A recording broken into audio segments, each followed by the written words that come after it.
Channel of Vadodara. Vadodara શહેરના વિકાસની સાથે વડોદરા જિલ્લાનો વિકાસ પણ વેગવંતો બનાવવા માટે વડોદરા જિલ્લા પંચાયતના વર્ષ 2025-26ના રિવાઇઝ બજેટ અંગે પત્રકાર પરિષદનું આયોજન કરવામાં આવ્યું હતું। વડોદરા જિલ્લા પંચાયતના વર્ષ 2024-25નું રિવાઇઝ બજેટ અને વર્ષ 2025-26ના રેગ્યુલર બજેટને લઈને વિપક્ષી નેતા મુબારક પટેલ દ્વારા પત્રકાર પરિષદનું આયોજન કરવામાં આવ્યું હતું, જેમાં વિપક્ષ દ્વારા અનેકો સૂચન કરવામાં આવ્યા છે, પણ તે સૂચનો અમલમાં મૂકવામાં આવતા નથી। અગાઉ 5 સૂચનો જણાવવામાં આવ્યા હતા, જે બજેટમાં ધ્યાનમાં લેવામાં આવ્યા ન હતા, ત્યારે આ વખતે 15 જેટલા સૂચનો કરવામાં આવ્યા છે, જે બજેટમાં લેવા જોઈએ તેમ વિપક્ષ નેતા મુબારક પટેલે જણાવ્યું। સામાન્ય રીતે વડોદરા જિલ્લા પંચાયતની કારોબારીમાં બજેટ આવતું હોય છે અને ત્યારબાદ સામાન્ય સભામાં બજેટ ઉપર ચર્ચા વિચારણા કરવામાં આવતી હોય છે, ત્યારે સત્તા પક્ષની સાથે વિપક્ષ પોતાના સૂચનો આપતું હોય છે। મુબારક પટેલ દ્વારા 16 જેટલા સૂચનો તૈયાર કરવામાં આવ્યા છે, જેમાં મુખ્યત્વે વડોદરા જિલ્લા શિક્ષણ સમિતિ 646 ગામોમાંથી માત્ર 4 ગામોમાં જ જિલ્લા શિક્ષણ સમિતિ જિલ્લા પંચાયત વડોદરા દ્વારા સંચાલિત અંગ્રેજી માધ્યમની શાળાઓ આવેલી છે, જેથી શરૂઆતના તબક્કામાં વડોદરા જિલ્લાના તમામ તાલુકા સ્થળે અંગ્રેજી માધ્યમની શાળાનું આયોજન કરવામાં આવે તેવી માંગણી કરવામાં આવી છે।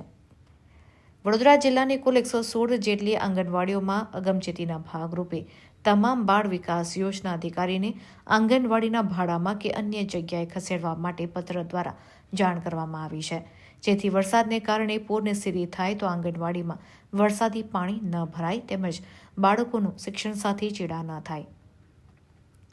તથા વડોદરા જિલ્લાની કુલ 324 આંગણવાડીમાં વરસાદ વધારે હોવાથી છતમાંથી વરસાદી પાણી પડે છે, તેનું રિપેરિંગ કામ કરવામાં આવે। હાલના બજેટમાં તેની કોઈ જોગવાઈ કરવામાં આવી નથી। 205 આંગણવાડીઓ બાબતે આજ દિન સુધી કોઈ આયોજન કરવામાં આવ્યું નથી, તેને અગ્રિમતા આપી વડોદરા જિલ્લા પંચાયતમાં હાલના બજેટમાં તે કામોનું સૂચન કરવામાં આવ્યું છે।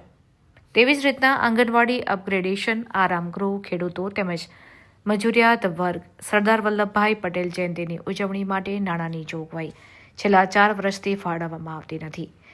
તેવી સ્વભંડોળની ગ્રાન્ટ, બેટી બચાવો યોજના માટે નાણાં ફાળવવા બાબતે જિલ્લામાં રોગચાળો ફાટે તે સમયે અગાઉના વર્ષમાં જિલ્લા પંચાયત સહાય હેઠળ નાણાં ફાળવવામાં આવ્યા હતા અને આ વર્ષે કોઈ રકમ ફાળવવામાં આવેલ નથી। તે બાબતે નિરોગી બાળક પ્રોટીન પાવડર પૂરો પાડવા બાબતે એમ 16 જેટલા સૂચનો વડોદરા જિલ્લા પંચાયતના વિપક્ષી નેતા મુબારક પટેલ દ્વારા તૈયાર કરવામાં આવ્યા છે અને તે જિલ્લા વિકાસ અધિકારી તેમજ વડોદરા જિલ્લા પંચાયત પ્રમુખ તથા કારોબારી અધ્યક્ષને સુપ્રત કરવામાં આવ્યા છે।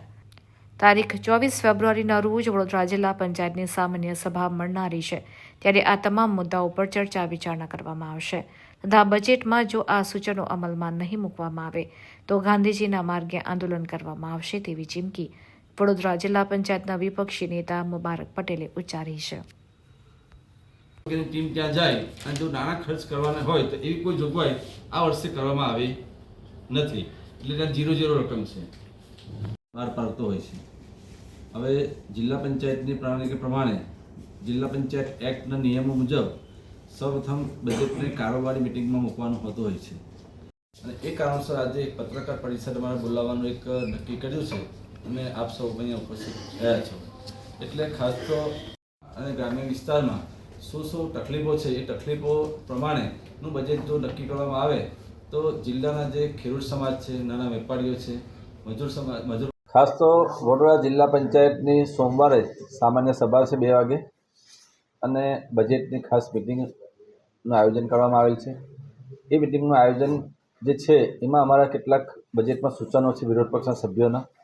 એ જે સૂચનોમાં ખાસ એવું છે કે જિલ્લા પંચાયતમાં અમે અવારનવાર પ્રશ્નો પૂછ્યા છે કે જિલ્લાની આંગણવાડીઓ કેટલી જર્જરિત છે, સ્કૂલો કેટલી જર્જરિત છે, ગ્રામ પંચાયતો કેટલી જર્જરિત છે, એમાં અમને અસંખ્ય બિલ્ડિંગો જર્જરિત જોવા મળી છે।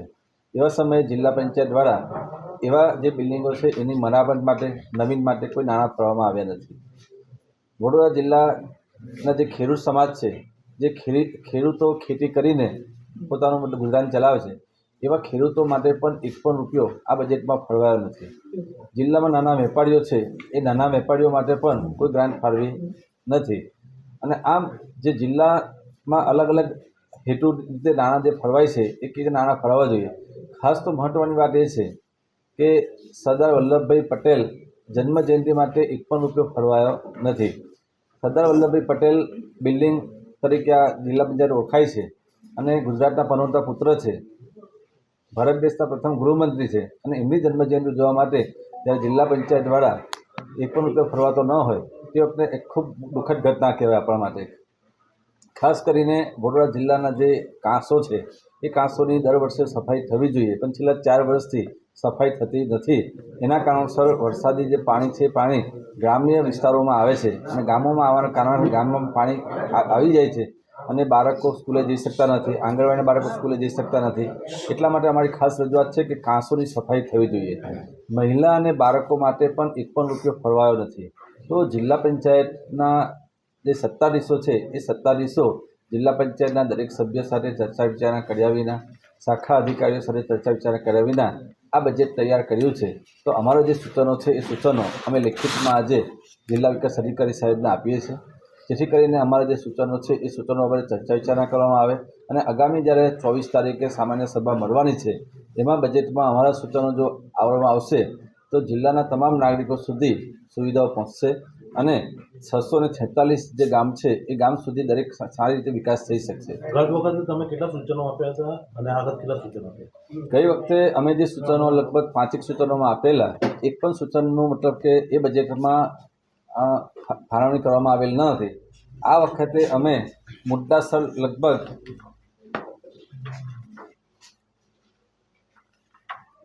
16 સૂચનો અમે કર્યા છે. એ જે 16 સૂચનો જો સમાવવામાં આવે તો વડોદરા જિલ્લાના તમામ નાગરિકો જે છે, ખેડૂત છે, વેપારી છે, નાના બાળકો છે, મહિલાઓ છે, ત્યાં સુધી જિલ્લા પંચાયતનો વિકાસ દેખાશે. પરંતુ માત્ર આ બુક પર તમે કહી શકો કે 32 કરોડ, 40 કરોડ, 50 કરોડનું અમે બજેટ મંજૂર કર્યું છે, પણ એ બજેટમાં કેટલા વ્યક્તિઓને શું લાભ થવાનો છે એની સ્પષ્ટ ઉલ્લેખ થવો જોઈએ. સૂચનો નહીં સાંભળવા હોય તો શું શકતા? જિલ્લા પંચાયતમાં જ્યારે સામાન્ય સભા 2 વાગે મળશે, અમે જે સૂચનો કરીશું એ સૂચનો અમારા જો સાંભળવામાં નહીં આવે, પ્રોસિડિંગમાં એ સૂચનોનો ઉલ્લેખ કરવામાં નહીં આવે તો આગામી સમયમાં અમે કાયદેસરની કાર્યવાહી પણ કરીશું અને જિલ્લાના નાગરિકોને આ બાબતે અમે માહિતગાર કરી અને આંદોલન કરવું પડશે તો આંદોલન કરવા માટે પણ તૈયાર છે કે જિલ્લાના જે નાગરિકો છે, જિલ્લાના નાગરિકોના જે ટેક્સના પૈસા છે, મહેસૂલના પૈસા છે અને એ મહેસૂલના પૈસાના કારણે આ બજેટ તૈયાર કરવામાં આવતું હોય છે અને જ્યારે બજેટ તૈયાર કરવામાં આવતું હોય ત્યારે એ બજેટ દરેક નાગરિકને એનો લાભ થવો જોઈએ અને જો લાભ ન થતો હોય તો જિલ્લા પંચાયતના જે સત્તાધીશો છે એ સત્તાધીશોને આ સત્તા ભોગવવાનો કોઈ અર્થ નથી. ઓકે.